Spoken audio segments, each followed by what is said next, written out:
আসসালামু আলাইকুম ওয়া রাহমাতুল্লাহি ওয়া বারাকাতুহু নাহমাদুহু ওয়া নুসাল্লি আলা রাসূলিহিল কারীম আম্মা বা'দ বিসমিল্লাহির রহমানির রহিম আলহামদুলিল্লাহ।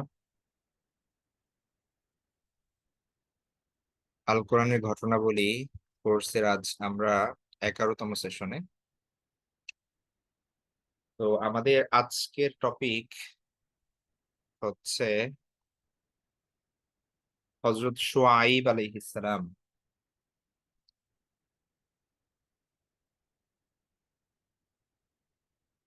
হযরত শুআয়ব আলাইহিস সালাম এর ব্যাপারে আল্লাহ সুবহানাহু ওয়া তাআলা কোরআনে যদি আমরা দেখি তাহলে হয়তো টোটাল 11 বার আল্লাহ সুবহানাহু ওয়া তাআলা শুআয়ব আলাইহিস সালামের নাম উল্লেখ করেছেন। সূরা আল আরাফ, সূরা হুদ, আশ-শুআরা, আনকাবুত এই সূরাগুলোতে হযরত শুআয়ব আলাইহিস সালামের বিস্তারিত বর্ণনা আছে। বিস্তারিত বলতে মানে খুব বেশি বিস্তারিত না। বিশেষ করে আ মা কোরআনে কোরআনে নবীদের ঘটনা বর্ণনার যে তাৎপর্য বা উদ্দেশ্য, তো সেটা আল্লাহ সুবহানাহু ওয়া তাআলা যখন যেভাবে আ উচিত মনে করেছেন আমাদের উদ্দেশ্যে ততটুকু বর্ণনা করেছেন। আমাদের শিক্ষার লাভে বা আমাদের প্রয়োজনে। তো সেই ক্ষেত্রে যে বিষয়টা কোরআনে বেশি ফোকাস হয়েছে এই ব্যাপারে সেটা হচ্ছে শুআয়ব আলাইহিস সালামের দাওয়া। তিনি যেভাবে তার জাতিকে দাওয়াত দিয়েছেন এবং যেভাবে সম্বোধন করেছেন, তো এটা একটা গুরুত্বপূর্ণ বিষয়। এটা আল্লাহ সুবহানাহু ওয়া তাআলা উল্লেখ করেছেন এবং হযরত শুআয়ব আলাইহিস সালামের যে সকল বিশেষ বৈশিষ্ট্য ছিল তার মধ্যে এটা একটা আ বৈশিষ্ট্য তার মধ্যে ছিল যে তিনি আ খুব বাকপটু ছিলেন এবং সুবক্তা ছিলেন। খুব সুন্দরভাবে গুছিয়ে কথা বলতে পারতেন এবং মানুষকে যে তিনি আল্লাহর দিকে আহ্বান করেছেন, আ আল্লাহ সুবহানাহু ওয়া তাআলা যেইভাবে তার কথা উল্লেখ করেছেন কোরআনে যে তিনি যেই ভাষায় মানুষকে দাওয়াত দিয়েছেন এটা ছিল অসাধারণ, অনন্য। তো এইজন্যে হাদিসও আছে আল্লাহ রাসূল সাল্লাল্লাহু আলাইহি ওয়াসাল্লাম যেখানে রাসূল সাল্লাল্লাহু আলাইহি ওয়াসাল্লাম হযরত শুআয়ব আলাইহিস সালামকে খতীবুল আম্বিয়া বলে সম্বোধন করেছেন। খতীব মানে হচ্ছে বক্তা। মানে যিনি আ চমৎকারভাবে কথা বলতে পারেন। তো তিনি ছিলেন এই বৈশিষ্ট্যের অধিকারী। তো হযরত শুআয়ব আলাইহিস সালাম আমরা যদি দেখি যে তিনি আম ভৌগোলিক অবস্থানের ব্যাপারে যদি আমরা দেখি তাহলে আ মাদায়েন নাম বা হচ্ছে মূল আরবি হচ্ছে মাদিয়ান। ঠিক আছে? আর বাংলায় আপনি লিখলে বিভিন্নভাবে লিখতে পারেন। তো এই যে মাদায়েন বা মাদিয়ান বা মাদিয়ান বিভিন্নভাবে লেখা হয় আরকি।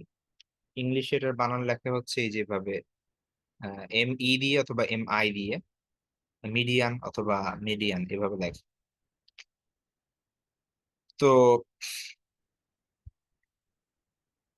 আমরা এর আগে হযরত সালেহ আলাইহিস সালামের আ আলোচনা করতে গিয়ে সেখানে মাদায়েনে সালেহ শব্দটা এসেছিল। আপনারা হয়তোবা জেনে থাকবেন। তো মাদায়েনে সালেহ মূলত হচ্ছে সালেহ আলাইহিস সালামের মাদায়েন। মানে সালেহ আলাইহিস সালামের জনপদ। আর মাদায়েনে শুআয়ব আমরা যেটা আজকে পড়ছি, এটা হচ্ছে শুআয়ব আলাইহিস সালামের জনপদ। এটা ২ টা ভিন্ন, হ্যাঁ? অনেকে এক মনে করেন কিন্তু ২ টা ভিন্ন জায়গা।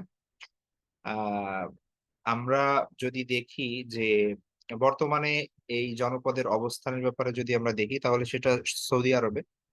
আপনার সৌদি আরবের যে প্রদেশগুলো আছে আমরা আ মাদায়েনে সলে দেখেছিলাম সেটা হচ্ছে মদিনা প্রদেশের মধ্যে। আর মাদায়েনে শুআয়ব যেটা মানে আজকে আমরা শুআয়ব আলাইহিস সালাম আলোচনা করছি তিনি যে জনপদে প্রেরিত হয়েছিলেন সেটা অধিকাংশ স্কলারের মতে সেটা বর্তমানে সৌদির আপনার তাবুক যে প্রদেশটা আছে সেই তাবুক প্রদেশের একদম পশ্চিমাঞ্চল ঘিরে সেখানে সমুদ্র যে বে অব গালফ অব আকাবা আছে সেখানে। আকাবা উপসাগর সেইটার কাছাকাছি একটা স্থান। আমরা যদি একটু ম্যাপে দেখি এখানে আপনারা দেখবেন যে এই যে আ বিভিন্ন সৌদির প্রদেশগুলো এখানে দেওয়া আছে। হ্যাঁ? তো এই যে তাবুক প্রদেশ, এই তাবুক প্রদেশের এই যে এই জায়গাটাতে একদম আপনার আমরা এটা বলতে পারি পশ্চিম উত্তর, হ্যাঁ? এটা হচ্ছে পশ্চিম দিক। এটা হচ্ছে পশ্চিম দিক আরকি, হ্যাঁ? আর এটা হচ্ছে ওয়েস্ট, আর এটা হচ্ছে আপনার নর্থ।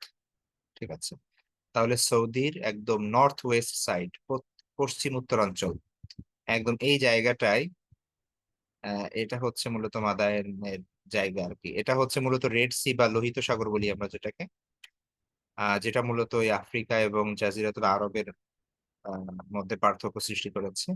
এইখান থেকে একটা উপসাগর বের হয়েছে এইদিকে, এটা ওকে বলা হয় আকাবা। ঠিক আছে, তো এই গালফা বা আকাবা, এটার নিকটবর্তী একটা শহর আছে, সেটাকে বলা হয় মাদিয়ান।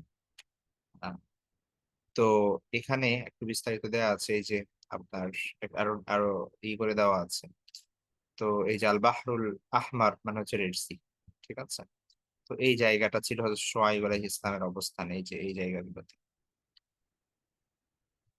এই জায়গায় যেটা তাবুকের মধ্যে পড়েছে আর কি। সৌদির একটা প্রদেশ তাবুক, সেখানে। তো এইটা আপনার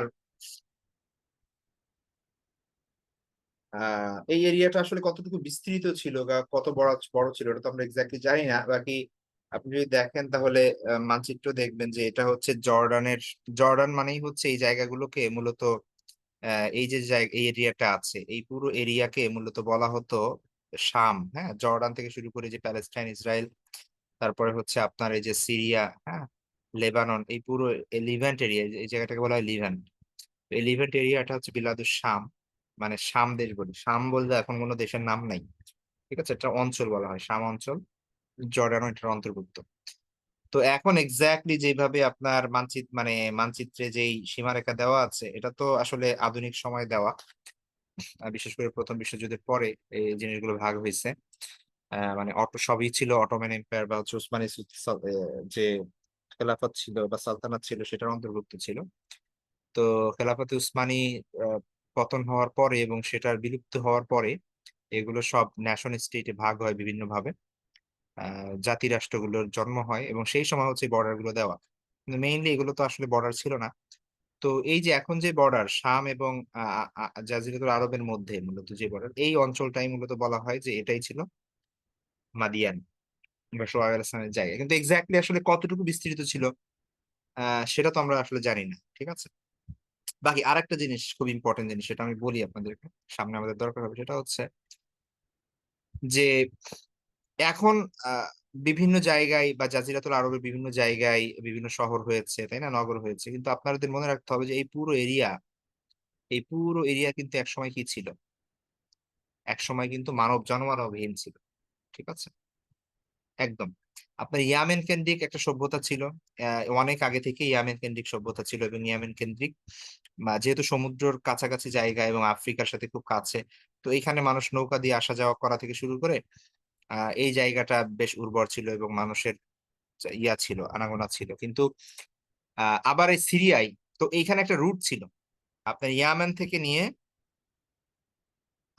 আপনার এই যে সিরিয়াতে যাওয়ার একটা রুট ছিল, যেটা আপনার এই এই এই দিকে রাস্তাটা ছিল আর কি। হ্যাঁ, এই এই এই অঞ্চল দিয়ে মানুষ আসা যাওয়া করতো। অর্থাৎ ইয়ামেনের জনপদের মানুষ যদি সিরিয়ায় যাওয়া আসা করতো, অথবা সিরিয়ার মানুষ যদি এদিকে আসা যাওয়া করতো, সেটা ব্যবসায়িক কারণে হোক বা অন্য কোনো কারণে, তখন তারা এই যে এই রুটটাই ফলো করতো আর কি। হ্যাঁ, এমনকি আমরা দেখি যে মক্কায় যখন আল্লাহ রসুল সাল্লাহ ইসলাম আসেন, তার পরদাদা হাশেম তিনিও মূলত মক্কার মধ্যে ব্যবসায়িক কার্যক্রম শুরু করেছিলেন। এবং আমরা জানি যে আল্লাহ সুবহানাহু ওয়া তাআলা সূরা কুরাইশের মধ্যে উল্লেখ করেছেন যে শীতকালীন এবং গ্রীষ্মকালীন সফরের কথা। তারা বছরে দুইবার সফর করতে, ব্যবসায়িক সফর, একবার মক্কা থেকে ইয়ামেনে আসতেন, আবার ইসে যেত, সিরিয়াতে যেত। তো দুই দিকে তাদের কানেকশন ছিল।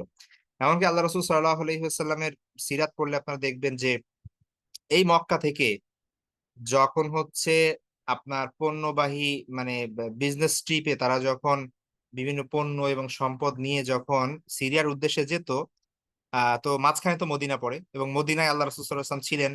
এবং মক্কার কাফেরদের সাথে তাদের যেহেতু সংঘর্ষ চলছিল, তো তারা খুব ভয়ে থাকতো যে কখন না আমাদের ক্যারাভেন, আমাদের এই পথ, আমাদের এই বাহিনীকে আক্রমণ করে।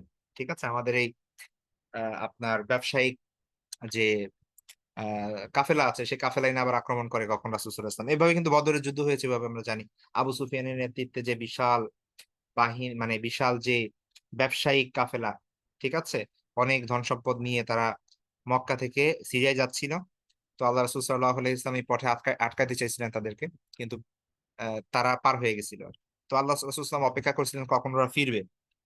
তো যখন এরা আসতে থাকে এই সিরিয়া থেকে আপনার এই দিক হয়ে, উপায় তো নাই, আপনার আর কোন দিক হয়ে যাবে তারা, এই দিক দিয়ে যেতে হবে। তো তো তখন আবু সুফিয়ান আগে থেকেই বুঝতে পারছিল যে কিছু একটা ঘটতে যাচ্ছে। তো সে হচ্ছে আপনার আহ একজনকে আগে পাঠিয়ে দিয়েছিল মক্কায়, যে তোমাদের হে মক্কাবাসী, তোমাদের সব ধন সম্পদ শেষ হয়ে গেল, মদিনার পাশে ওরা আক্রমণ করবে মুসলমানরা, তোমরা রেডি হও, বের হও। তো আবু জাহেলের নেতৃত্বে মক্কা থেকেই কিন্তু আপনার 1,000 সশস্ত্র মানে সৈন্যের বাহিনী সেখানে কিন্তু বের হয়েছিল ওই ইসে রক্ষার জন্য, কাফেলা রক্ষার জন্য। এখানে প্রাইমারি উদ্দেশ্য কিন্তু তখন যুদ্ধ ছিল না। মানে মক্কা থেকে যখন আবু জাহেলের নেতৃত্বে বের হয় মক্কাবাসীরা, তখন দেখবেন যে সেখানে আল্লাহ রাসূল সাল্লাল্লাহু আলাইহি ওয়াসাল্লামের চাচা আব্বাসও আছে, তাই না? কেন আছেন? কারণ ওনার সম্পদও আছে ওইখানে। তো যাদেরই সম্পদ ওই ব্যবসায়িক কাফেলায় ছিল, সবারই তখন বের হইতে হয়েছে, কিছু করার নাই। কারণ কারণ সম্পদ রক্ষার কথা বলেই বের করতে হয়েছে। তো যখন আবু সুফিয়ান মানে চলে আসতে পারলো, হ্যাঁ, মুসলমানদের চোখ ফাঁকি দিয়ে, তখন সে আবার মানুষ মানে পাঠাইলো পত্রবাহক যে আমরা ঠিকমতো পৌঁছে গেছি মক্কায়, তোমরা আবার ফিরে আসো। কিন্তু আবু জাহাল মনে করলো যে আমরা যেহেতু বের হয়েছি, এই সুযোগ আর পাবো না, এই সুযোগে মুসলমানদেরকে শেষ করে আসি। তো তখন অনেকেই দ্বিমত পোষণ করলো যে না, যাওয়া ঠিক হবে না, কিন্তু তারপরেও তারা গেল। তো অনেকে দেখা যাচ্ছে সেই সময় মানে আহ, না পেরেও যেতে হয়েছিল। যেমন আমরা দেখি আল্লাহ রাসূল সাল্লাল্লাহু আলাইহি ওয়াসাল্লামের জামাতা, রাসূল সাল্লাল্লাহু আলাইহি ওয়াসাল্লামের জামাতা জাইনাব, আহ, জাইনাবের হাজবেন্ড থেকে শুরু করে, তারপরে হচ্ছে এখানে আব্বাস রাদিয়াল্লাহু তাআলা সহ এরকম আরো অনেকে, তারা বাধ্য হয়ে গিয়েছিলেন, তাদের যুদ্ধের কোনো ইচ্ছা ছিল না। তো তারপরে গিয়ে হচ্ছে আপনার এই বদর প্রান্তরে মুসলমানদের সাথে দেখা হয়, ঠিক আছে, এবং সেখানেই হয়, যুদ্ধ হয়, এবং যেখানে মক্কা আবু জাহেল সহ মক্কার বড় বড় কাফেররা সবাই মারা যায়। তো এটা তাদের অহংকারের পরিণতি। তো যাই হোক, আমাদের ওইটা উদ্দেশ্য না, এখানে যেটা উদ্দেশ্য, আরেকটা জিনিস বলি, সেটা হচ্ছে আপনারা আবু যর গিফারি রাদিয়াল্লাহু তাআলার নাম শুনেছেন। আবু যর গিফার, এই যে গিফার গোত্র, ওনার গোত্রের নাম ছিল গিফার, এই কারণে তাকে বলা হতো গিফারি। তো এই গিফার গোত্রের লোকদেরও বসবাস ছিল হচ্ছে আপনার এই যে রুটটা, ক্যারাভ্যান যে রুটটা, ব্যবসায়িক যে রুটটা, এই রুটের এই আপনার ইসের দিকে, ঠিক আছে, এই এই অঞ্চলগুলোতে। তো এদের সমস্যা ছিল হচ্ছে এরা যখন এদের এই এই অঞ্চলে যারা বসবাস করতো, এদের অনেকের পেশা এমন ছিল যে এরা হচ্ছে ওই ব্যবসায়িক কাফেলাগুলোতে হঠাৎ আক্রমণ করে সেখান থেকে লুট করে তারা হচ্ছে আপনার জীবনযাপন করতো, বা পালিয়ে পালিয়ে থাকতো। এরকম হচ্ছে এরকম অনেক মানুষের, তো গিফার গোত্রেরও এরকম ইয়া ছিল, ঠিক আছে, এরকম ইতিহাস ছিল, এরকম নজির ছিল। আর এই কথাগুলো কেন বললাম, এই কথাগুলো বলার কারণ হচ্ছে যে আমরা সামনে একটু পরে দেখব যে শুআয়ব আলাইহিস সালাম যে জাতির কাছে প্রেরিত হয়েছিলেন, আহ তাদের স্থানের নাম ছিল মাদিয়ান। আর তাদেরকে হচ্ছে আপনার ডাকা হয় কওমে শুআয়ব বলে, অর্থাৎ শুআয়ব আলাইহিস সালামের জাতি বলে, ঠিক আছে। তো তাদের যেই সকল সমস্যা ছিল, বা যেই সকল গুনাহ বা অপরাধ ছিল, তার মধ্যে একটা বড় অপরাধ এই ছিল যে তারা হচ্ছে এই এই ইয়াগুলো করতো, হাইওয়ে রবার ছিল আর কি তারা, ঠিক আছে। অর্থাৎ এইখান দিয়ে যাতায়াতের পথে, অর্থাৎ যেহেতু এটা একটা মেইন রুট, একদম ঐতিহাসিক, মানে প্রাগৈতিহাসিক কাল থেকে, অনেক পূর্বে থেকেই। এমনকি আমরা জানি যে ইব্রাহিম আলাইহিস সালাম যখন মক্কায় রেখে গেলেন তার সন্তান ইসমাইল এবং আপনার তার ওয়াইফ হাজারকে, তখন কিন্তু এই ইয়ামেন থেকে যেই গোত্র যাচ্ছিল বনু জুরহুম, তাদের এই মক্কা হয়ে, কারণ এটা একটা রুট ছিল, এখানে আসা যাওয়ার একটা পথ ছিল। তো তারা কিন্তু এই ইসমাইল আলাইহিস সালাম এবং তার মাকে দেখে, এখানে পানি দেখে তারা এখানে বসতি স্থাপন করে, এবং মক্কার গোড়াপত্তন হয় আর কি সেই সময়। তো এটা কিন্তু এই রুটের কারণে, ঠিক আছে। তো আমি যেটা বলতে চাচ্ছি, এখানে একটা রুট ছিল, একটা, যেখানে স্বাভাবিকভাবে মানুষ বিভিন্ন প্রয়োজনে এবং ব্যবসায়িক কাফেলাগুলো এই পথ দিয়ে তাদের আনাগোনা ছিল, এটা অনেক আগে থেকেই।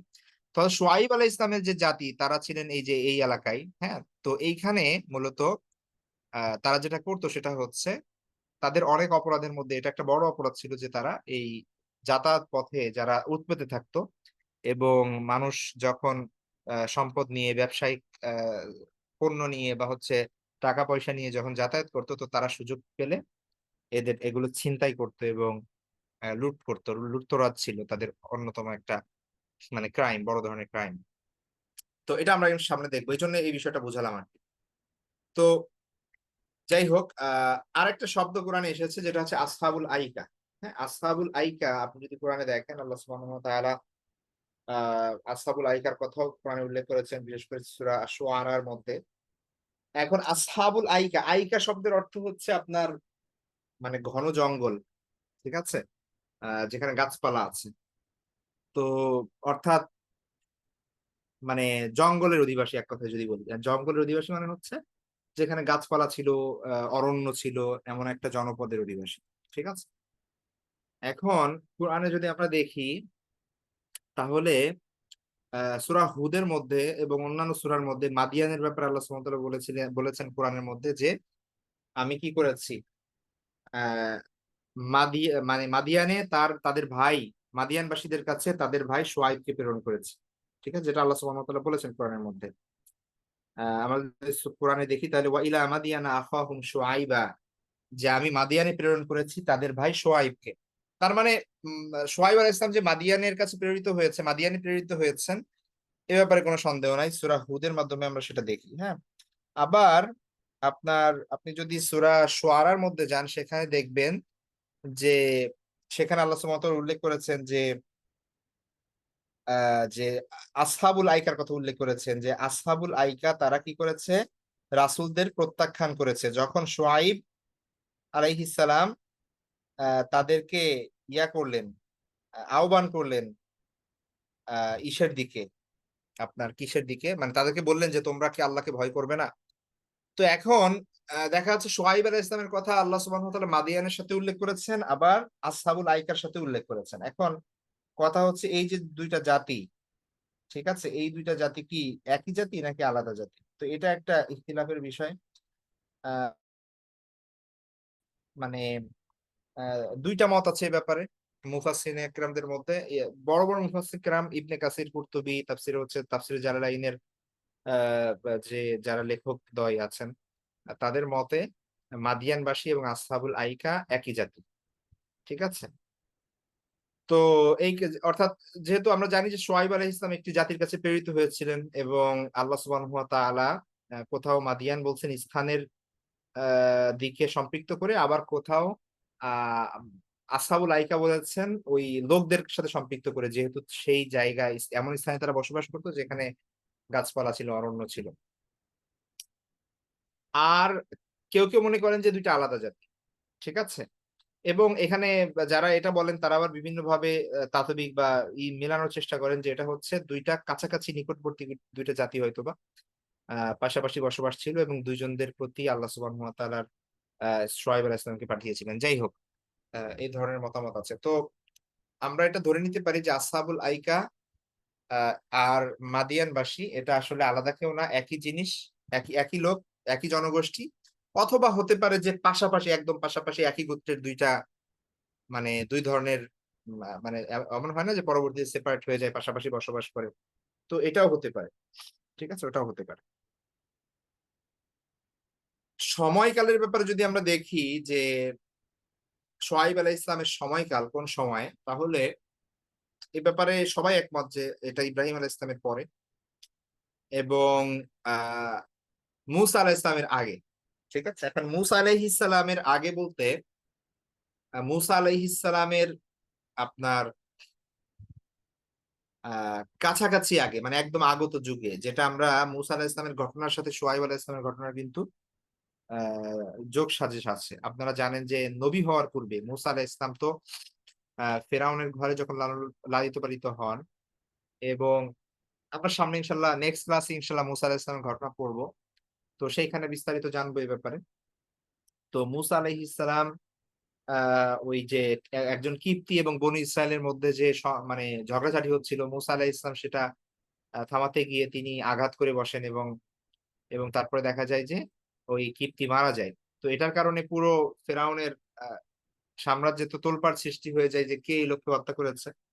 তো পরবর্তীতে যখন এটা প্রকাশ পায় যে মূসা আলাইহিস সালাম তখন আ তিনি মিশর থেকে পলায়ন করেন। মিশর থেকে চলে যান এবং কোথায় গিয়েছিলেন? এই ব্যাপারে কোরআনের মধ্যে আমরা যদি দেখি সূরা কাসাসের মধ্যে আপনি ২৩ থেকে ২৮ নম্বর আয়াতগুলো যদি আমরা দেখি সেখানে দেখব যে আল্লাহ সুবহানাহু ওয়া তাআলা সুস্পষ্টভাবে সেখানে বর্ণনা করেছেন যে মুসা আলাইহিস সালামের অবস্থা।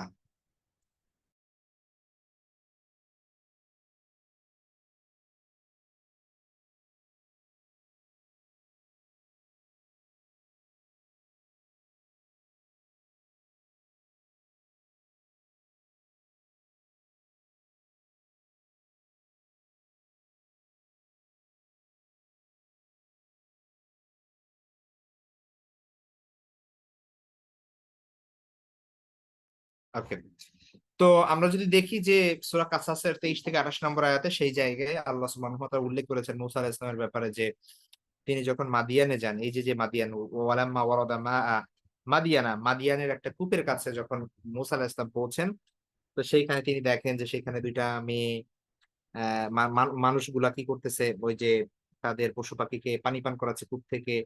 আর সেখানে ২ টা মেয়ে আছে যারা দূরে দাঁড়িয়ে আছে। এবং তখন তিনি তাদেরকে জিজ্ঞেস করলেন যে, "কি ব্যাপার তোমরা এখানে কেন?" তো তখন তারা বলল যে, আমরা পানি পান করাই আ আমাদের যে পশু, এই যে ইয়াগুলো আছে, পশুগুলো আছে। তো এই রাখালরা যখন এখান থেকে সরে যাবে আমরা তখন পানি পান করাবো।" আ তো এবং তারা বললেন যে, আমাদের পিতা তিনি খুব বয়োবৃদ্ধ।" ঠিক আছে?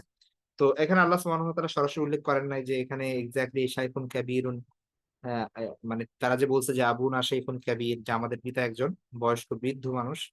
তো তিনি আসলে কে? তো তারপরে মুসা আলাইহিস সালাম তাদেরকে, তাদের হয়ে ওই তাদের পশুগুলোকে পানি পান করিয়ে দেন। এবং সেই বিখ্যাত দোয়া যেটা, মুসা আলাইহিস সালামের সেই দোয়া, হ্যাঁ? রব্বি ইন্নী লিমা আনজালতা ইলাইয়া মিন খাইরিন ফাকির। তিনি ওই গাছের ছায়ায় বসে সেটা বলেন। ঠিক আছে? তারপরে আমরা দেখি যে এরপরে যে ঘটনা ঘটে, আ ওই মেয়েরা চলে যায় আ ইসে আপনার তাদের বাসায়, এবং তাদের পিতা মুসা আলাইহিস সালামকে ডেকে পাঠান। এবং আ তারপরের ঘটনা আপনারা জানেন যে সেখানে মুসা আলাইহিস সালাম প্রায় আ ১০ বছর, হ্যাঁ? ১০ বৎসরের সময়কাল সেখানে তিনি কাটান, এবং একজন মেয়ে, এই ২ মেয়ের একজনকে বিবাহ করেন। ঠিক আছে? এবং তারা যখন সেখান থেকে ফিরছিলেন, সেই সময়ে কিন্তু সেই তুর পর্বতে আল্লাহ সুবহানাহু ওয়া তাআলা মুসা আলাইহিস সালামকে ডেকে নেন এবং সেখানে তাকে নবুয়ত দেন। ফিরআউনকে সতর্ক করতে বলেন। ইত্যাদি, ইত্যাদি আরো অনেক ঘটনা আছে যেগুলো আমরা মুসা আলাইহিস সালামের জীবনীতে পড়ব। তো এই যেই ব্যক্তির কথা আল্লাহ সুবহানাহু ওয়া তাআলা উল্লেখ করেছেন এখানে, তো মুফাসসিরিনে কেরাম এবং অন্যান্য অথেন্টিক সোর্স দ্বারা আমরা জানি যে তিনি হচ্ছেন শুআয়ব আলাইহিস সালাম ছিলেন।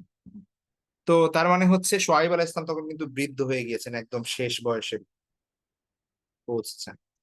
আর সেই সময় হচ্ছে মুসা আলাইহিস সালাম ইয়াং, মাত্র নবুয়ত। তো শুআয়ব আলাইহিস সালামের শেষ সময় আর মুসা আলাইহিস সালামের শুরু। ঠিক আছে? তো এই ব্যাপারটা আমরা বুঝতে পারি এখান থেকে। তো মুসা আলাইহিস সালাম অবশ্যই ছিলেন হচ্ছে, আমরা জানি যে ইউসুফ আলাইহিস সালামের ঘটনা আমরা পড়েছি অলরেডি।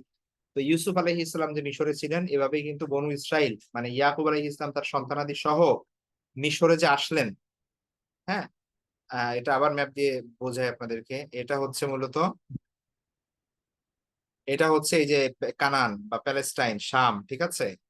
আর এটা হচ্ছে মিশর, এই যে, ঠিক আছে? এটা এই অঞ্চল হচ্ছে মিশর এটা। আর এইটা হচ্ছে মাদিয়ান। তো মুসা মূলত বনু ইসরাইল, বনু ইসরাইল বলতে ইব্রাহিম আলাইহিস সালাম এখানে ছিলেন, এই এরিয়াতে। তার সন্তান ইসহাক এখানে ছিলেন। তার সন্তান ইয়াকুব এখানে ছিলেন। তার সন্তান ইউসুফের জন্ম হয়েছে এখানে। তো ইউসুফ আলাইহিস সালাম যেহেতু শিফট হয়েছিলেন মদিনায়, কিভাবে মিশরে কিভাবে হয়েছিলেন আমরা গত ক্লাসে পড়েছি। অনেক বড় ঘটনা, এবং সেখানে তিনি পুরো মিশরের তিনি রাজা হন বা সেখানে দায়িত্ব নেন। হ্যাঁ, এবং পরবর্তীতে তার ভাই, বাবা সহ সবাইকে, তিনি পুরো ফ্যামিলিকে শিফট করেন হচ্ছে মিশরে। এই মিশরে এই যে বনু ইসরাইল মানে হচ্ছে বনু ইসরাইল মানে হচ্ছে ইসরাইলের সন্তান, মানে হচ্ছে ইয়াকুব আলাইহিস সালামের সন্তানরা কিন্তু এখানে বসবাস শুরু করে, এবং তারপর তাদের বংশবৃদ্ধি হয়।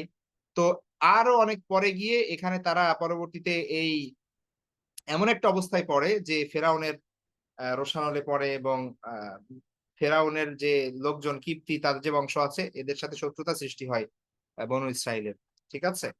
এবং সেইটা, এই সময়টা আসলে কত সময়? তো সেইটা যদি আমরা দেখি তাহলে এটা ধরা হয় যে কমপক্ষে ২০০-৩০০ বছরের একটা তফাৎ ছিল আরকি। ঠিক আছে? এটা খুবই মানে সংক্ষিপ্ত করে ধরা হয়। তো আমরা এই যে সময় বলছি, এই সময়টা আমি আবারও বলছি যে এগুলো এক্সাক্টলি আমরা জানি না। কোরআন হাদিসের কোথাও ডিটেইলস এই ধরনের সময় লেখা নাই। এগুলো আমরা মানে বিবলিক্যাল যে সোর্স আছে, ইসরায়েলি যে রেওয়ায়েত আছে, খ্রিস্টান এবং ইহুদিদের যেই বর্ণনাগুলো আছে সেগুলোর উপর ভিত্তি করে তাদের টাইমলাইন আমরা মানে বর্ণনা করি আরকি। কিন্তু আমাদের এখানে এক্সাক্টলি নাই এবং অনেক কিছু এমন আছে যেগুলো আসলে এগুলো আমরা অন্য ভিন্ন সায়েন্টিফিক দৃষ্টিকোণ থেকে দেখলে অনেক প্রবলেমেটিক বিষয় আমরা এখানে পাবো। যদিও আমরা সেদিকে যাচ্ছি না আপাতত। ঠিক আছে? তো আমরা যদি একটু হিসাব করি যে ধরেন সেই সময় একটা মানুষের স্বাভাবিক বয়স আমরা দেখি যে নবীদের যে বয়স একজন ১৭০ বছর, ১৫০ বছর, ১৩০ বছর এরকমই মানে সবাই এরকম বাঁচছেন। হ্যাঁ? এবং ইউসুফ আলাইহিস সালাম যখন মৃত্যুবরণ করেন সেই সময় বনু ইসরাইল মানে হচ্ছে এই ভাইয়েরা তারা খুব ভালো একটা পজিশনে আছে মিশরে। তাই না? ইউসুফ আলাইহিস সালাম সেই সময় রাজা। তো এই অবস্থা থেকে মুসা আলাইহিস সালামের সময় যদি আমরা দেখি তাহলে দেখব যে বনু ইসরাইলের অবস্থা খুবই খারাপ। তাদের তো রাজত্ব নাই। তারা দাসের মতো কিবতীদের বা ফেরাউনদের আ অধীনস্থ হিসেবে কাজ কারবার করছে এবং কোনমতে জীবন বাঁচিয়ে রাখছে। তাদের উপর জুলুম অত্যাচার চলছে। তাদের ছেলেদেরকে হত্যা করা হচ্ছে নতুন বাচ্চাদেরকে। তাই না? এই সিচুয়েশন হতে আসলে ১০০ বছরের তফাতে কি সম্ভব কোনদিন? এটা আমার মনে হয় না। এখানে এট লিস্ট আরো দীর্ঘ একটা সময় পার হইছে। বছরের পর বছর, শতাব্দীর পর শতাব্দী যাওয়ার পরে হয়তোবা এই সিচুয়েশন আসতে পারে। আল্লাহ ভালো জানেন। আমার মনে হয় আরকি ব্যাপারটা। তো যাই হোক তারপরেও আমরা যদি ধরি ২০০-৩০০ বছরের একটা তফাৎ হয়তোবা আছে। আ হযরত মূসা আলাইহিস সালাম থেকে ইউসুফ আলাইহিস সালাম পর্যন্ত। ঠিক আছে? তো হযরত ইউসুফ আলাইহিস সালাম থেকে মূসা আলাইহিস সালাম পর্যন্ত। তো সেই হিসেবে আমরা হিসাব করতে পারি যে এটা হয়তোবা মানে খ্রিস্টপূর্ব আপনার ১৪০০-১৫০০ বছর আগে। হ্যাঁ? তো অর্থাৎ আমাদের বর্তমান সময় থেকে আ ৩৫০০ বছর পূর্বের ঘটনা। ঠিক আছে? মাদিয়ানে শুআয়ব আলাইহিস সালামের সেই সময়ের আগমনের ব্যাপারটা যদি আমরা ক্যালকুলেট করতেই চাই, তাহলে হয়তোবা এরকম একটা বিষয় আসতে পারে। ঠিক আছে? বাকি আবারও বলছি টাইমলাইন এর ব্যাপারে আমরা আসলে কতটুকুই বা জানতে পারি, এটা আল্লাহ সুবহানাহু ওয়া তাআলা ভালো জানেন। এবং আল্লাহর উপর ছেড়ে দেওয়াই বেটার। তো এবার আসি মাদিয়ানবাসীর যে সমস্যাগুলো ছিল, হ্যাঁ? আমরা যদি কোরআনের মধ্যে দেখি আল্লাহ সুবহানাহু ওয়া তাআলা বলছেন যে ওয়ালা তাদের তাদের প্রতি যে দাওয়াত ছিল শুআয়ব আলাইহিস সালামের সেই জায়গা থেকে আমরা বুঝতে পারি যে তাদের কি সমস্যা ছিল। ওয়ালা তাবখাসুন নাসা আশিয়াআহুম, হ্যাঁ? মানুষের প্রাপ্য জিনিস কম দিও না। ওয়ালা তাআসাউ ফিল আরদি মুফসিদিন, পৃথিবীতে দাঙ্গা ফাসাদ সৃষ্টি করো না। তো অধিকাংশ স্কলারের মতে আ আসহাবুল আইকা বা হচ্ছে আপনার এই মাদায়ানবাসী সেই সময়ে আ মূর্তি পূজা করত। তারা একত্ববাদী বিশ্বাসী ছিল না। তো প্রথমত এটা হচ্ছে সবথেকে বড় ক্রাইম এবং আমরা সব জায়গায় দেখি যে এই জিনিসটা ছিল। আল্লাহ যাদেরকে ধ্বংস করেছেন তাদের মধ্যে এই বিষয়টা ছিল। অর্থাৎ মূর্তি পূজা বা তাওহীদে বিশ্বাস না করা বা শিরকে লিপ্ত হওয়া এই গুনাহটা তারা করেছিল। পাশাপাশি এর পাশাপাশি কিছু আরো বড় ধরনের গুনাহ আছে যেগুলো আল্লাহ সুবহানাহু ওয়া তাআলা উল্লেখ করেছেন। যেমন লূত আলাইহিস সালামের ক্ষেত্রে আমরা ওই ইসের কথা উল্লেখ করেছেন, তাই না? মানে আ সমকামিতার বিষয়টা। এবং সেটা শিরকের পরে ওইটা অনেক বড় একটা গুরুত্ব মানে মানে খুবই ডিসগাস্টিং একটা গুনাহ। আবার আমরা এখানে দেখি যে মাদায়ানবাসীর ক্ষেত্রে আল্লাহ সুবহানাহু ওয়া তাআলা যে বিষয়টা ফোকাস করেছেন সেটা হচ্ছে তাদের যে সমস্যা ছিল অর্থনৈতিক দুর্নীতি। হ্যাঁ? ধোঁকা দিত মানুষকে, ওজনে কম দিত, মাপে কম দিত এবং মানুষের সম্পদ আত্মসাৎ করত। রাস্তায় তারা বসে থাকতো, ওঁৎ পেতে থাকতো। পথিক বা হচ্ছে যারা এই যে মুসাফির ছিল বা ব্যবসায়িক কাফেলা আসা যাওয়া করত, তাদের মালপত্র ছিনিয়ে নিত, তাদেরকে আক্রমণ করত। হ্যাঁ? এর পাশাপাশি বিভিন্ন অশ্লীল কার্যকলাপ তাদের মধ্যে ছিল। তো এই বিষয়গুলো হচ্ছে আল্লাহকে বিশ্বাস না করার কারণে, প্রকৃত পরকালে বিশ্বাস না করার কারণে মানে বাই প্রোডাক্ট অশ্লীলতা তারপর অন্যান্য বিষয় সেই জিনিসগুলো চলে আসবে। ঠিক আছে? স্বাভাবিক। যেই সমাজে আল্লাহর প্রতি বিশ্বাস থাকবে না এবং পরকালে বিশ্বাস থাকবে না, সেই জায়গায় অশ্লীলতা আসবে এটা স্বাভাবিক। ঠিক আছে? তো অন্য আরো অনেক দিক দিয়ে উন্নতি লাভ করতে পারে। যেমন আপনি ওয়েসটার্ন কান্ট্রি গুলো দেখেন। আরো বহুত দিক দিয়ে তারা উন্নত, তাই না? টেকনোলজি বলেন, তারপরে হচ্ছে আ মেডিকেল সায়েন্স, ইঞ্জিনিয়ারিং, তারপরে হচ্ছে আপনার এই ধরনের যত আধুনিক বিজ্ঞানের দিক বলেন, সব দিক থেকেই তারা কিন্তু অনেক বেশি উন্নত, অনেক বেশি অগ্রসর। মানে আমাদের থেকে তুলনামূলকভাবে।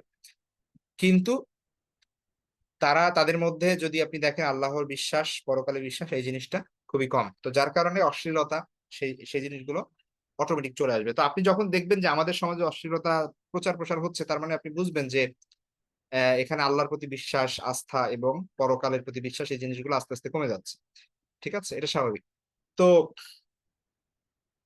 তো এইগুলো ছিল হচ্ছে তাদের অবাধ্যতার মানে মূল বিষয়। তারা ওজনে কম দিত, মানুষের সম্পদ আত্মসাৎ করতো, মানুষকে ধোঁকা দিত এবং এই যে রবারি করতো, ডাকাতি করতো। তো শোয়াইব আলাইহিস ইসলাম তাদেরকে দাওয়াত দেন। আহ তিনি অনেক আল্লাহ সুবহানাহু ওয়া তাআলা দীর্ঘ বর্ণনা দিয়েছেন। আমরা যদি দেখি ইসের মধ্যে, আপনার কোরআনের মধ্যে আল্লাহ সুবহানাহু ওয়া তাআলা দীর্ঘ বর্ণনা দিয়েছেন তাদের ব্যাপারে, যে কি কি মানে তাদের সমস্যা ছিল। হ্যাঁ, এবং শোয়াইব আলাইহিস ইসলাম কিভাবে তাদেরকে দাওয়াত দিয়েছেন, সেই বিষয়গুলো আমরা যদি কোরআন থেকে দেখি তাহলে দেখবো যে আল্লাহ সুবহানাহু ওয়া তাআলা ওই যে ইসের মধ্যে আপনার সূরা আরাফের মধ্যে উল্লেখ করেছেন, এছাড়াও সূরা হুদের মধ্যে উল্লেখ করেছেন, বিভিন্ন জায়গায় উল্লেখ করেছেন। আল্লাহ সুবহানাহু ওয়া তাআলা সেখানে বলছেন যে ওয়া ইলা মাদিয়ানা আখাহুম শুআইবা, শুআইবকে আমি প্রেরণ করেছি, তাদের ভাই শুআইবকে প্রেরণ করেছি মাদিয়ানের প্রতি।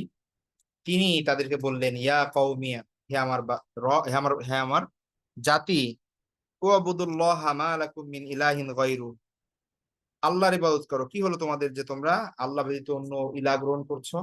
ঠিক আছে। আর মা লাকুম মিন ইলাহিন গায়রু, আল্লাহ ব্যতীত তিনি ছাড়া তোমাদের আর কোনো কি নাই, আর কোনো ইলাহ নেই। ঠিক আছে। তো তারপরে তিনি বিভিন্ন ভাবে মানুষদেরকে করেন, দাওয়াত দেন যে ওয়ালা তাবখাসুন নাস আশিয়া আহম, মানুষকে ধোঁকা দিও না, মানুষের সম্পদ আত্মসাৎ করো না, ওয়ালা তুফসিদু ফিল আরদ, জমিনে ফাসাদ সৃষ্টি করো না। ঠিক আছে। তারপর আল্লাহ তিনি বলেন যে যালিকুম খায়রুল লাকুম ইন কুনতুম মুমিনিন, তোমরা যদি আল্লাহর প্রতি বিশ্বাসী হও তাহলে এটাই তোমাদের জন্য উত্তম। ঠিক আছে। তারপরে ওয়ালা তাকুদু বিকুল্লি সিরাতিন তুইদুন, যে ওয়াতাসুদ্দুন আন সাবিলিল্লাহি মান আমানা বিহি, তাদের আরো অনেক সমস্যা ছিল। সেখানে আল্লাহ সুবহানাহু ওয়া তাআলা উল্লেখ করেছেন যে তারা করে রাস্তা করে রাখতো, মানে ওত পেতে থাকতো ইসের জন্য। ঠিক আছে। আহ পথে ঘাটে বসে থাকতো, মানুষের কি বলে অর্থ সম্পদ আত্মসাৎ করার জন্য, এবং বিশেষ করে ইমানদার যারা ছিল সেই ইমানদারদেরকেও তারা কি করতো, হুমকি দামকি দিত এবং তাদের ক্ষতি করার জন্য তারা চেষ্টা করতো। তো আমরা যদি সামারাইজ করি সোহাইব আলাইহিস সালামের দাওয়াত, তো তার মেইন দাওয়াত ছিল হচ্ছে ইমান, একত্ববাদ, আল্লাহর প্রতি আস্থা বিশ্বাস, অন্য সকল মানে শিরিক থেকে দূরে থাকা, এই বিষয়গুলো তো ছিলই। এর পাশাপাশি আপনার ওজনের সঠিক ওজন দেওয়া, সঠিক মাপ দেওয়া, এই বিষয়গুলো, পথে নিরাপত্তা বজায় রাখা, এবং আল্লাহর গজব আসার পূর্বেই যেন তওবা করে সে ব্যাপারে তিনি আহ্বান জানাতেন। ঠিক আছে। এবং তিনি এটাও বলতেন যে ইন্নী উরিদু ইল্লাল ইসলাহা মাস্তাতাতু, আমি তো তোমাদেরকে কি করছি শুধু আমি তো তোমাদেরকে কি করছি আমি চাচ্ছি শুধু কি করতে, ইসলাহ। ইসলাহ মানে হচ্ছে সংশোধন, সংস্কার।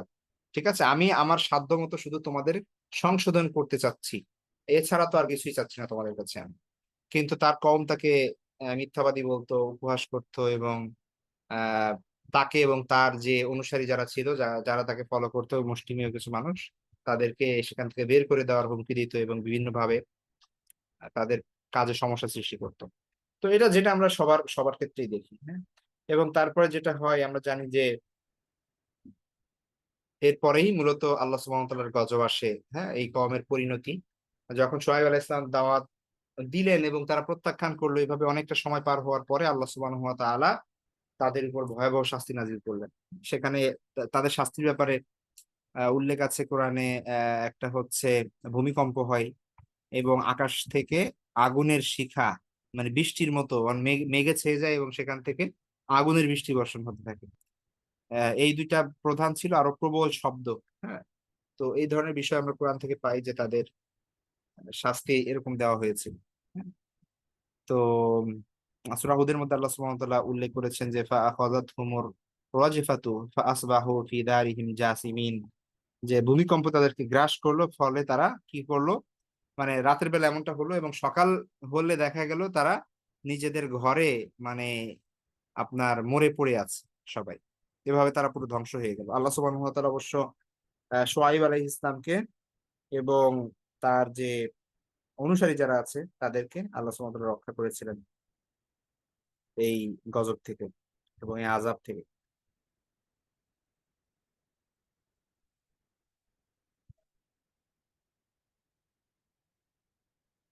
তো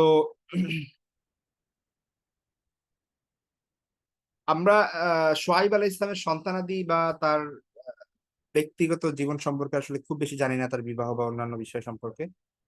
কিছু বর্ণনা আছে ইসরায়েলি রিওয়ায়াতে। আর আহ, আর এই কোরআন থেকে তো আমরা বুঝতেই পারি যে তার অ্যাটলিস্ট দুইটা মেয়ে ছিল, যেটা আমরা জানি। বাকি এছাড়া অন্য কোনো সন্তান ছিল কিনা আমরা জানি না। তো তাদের একজনের সঙ্গে মুসা আলাইহিস ইসলামের বিবাহ হয়, সেটাও আমরা জানি। এই হচ্ছে বিষয়। আর সোহাইব আলাইহিস ইসলামের কবর কোথায় আছে এই ব্যাপারেও এক্স্যাক্টলি আমাদের জানা নাই। বিভিন্ন মত আছে, বাকি এগুলো খুবই মানে দুর্বল মত। হ্যাঁ, কেউ কেউ বলেন যে ওই মাদায়ানে আছে, কেউ কেউ বলেন যে শামে, কেউ কেউ আবার বলেন, এমনকি অনেকে বলেন যে সেই হাজরামাউত ইয়ামেনে। বিভিন্ন বর্ণনা আছে, আল্লাহ ভালো জানেন। আর হচ্ছে আর তো আমরা এই হচ্ছে বিষয়। তবে একটা একটা জিনিস বলে শেষ করি, সেটা হচ্ছে আমরা আসলে দেখেন এখানে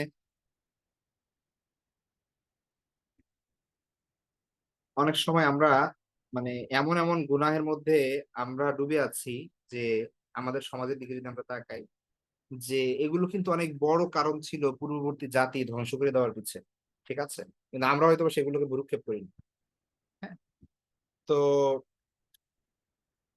তার মধ্যে একটা হচ্ছে আপনার এই যে অন্যকে ধোকা দেওয়া বা মানে ওজনে কম দেওয়া। ঠিক আছে, এটা এত বড় একটা গুনাহ যে এক তো মানে অপরাধের তো একটা ধরন আছে। ধরেন কিছু আছে যে যেগুলো আল্লাহর সাথে সম্পৃক্ত, হ্যাঁ? আবার কিছু আছে যেগুলো বান্দার সাথে সম্পৃক্ত। তো এটা এমন একটা গুনাহ যেটা বান্দার সাথে সম্পৃক্ত। একজন মানুষ ব্যবসায়ী বা তার বাজারে দোকান আছে ধরেন, সে বিভিন্ন ভাবে, আপনি বিভিন্ন দেখবেন এখন ফেসবুকে বা হচ্ছে আপনার সোশ্যাল মিডিয়ায় অনেক ভিডিও ভাইরাল হয় যে কিভাবে কত ভাবে ধোকা দেয় মানুষকে।